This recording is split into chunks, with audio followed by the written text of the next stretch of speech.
Салам, достар, привет, друзья! Сегодня вот у нас концерт «Единственные силы», деревянная переписка, благотворительный концерт. Будем выступать.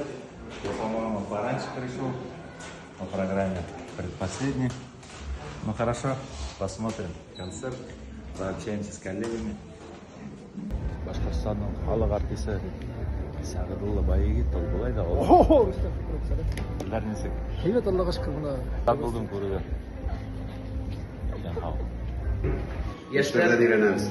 Стақалеш. Рад сізге көруге. Мен тоже көруге бик шартмын.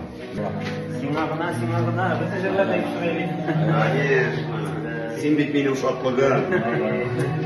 Айлы түнде, итлемесін аккышларны.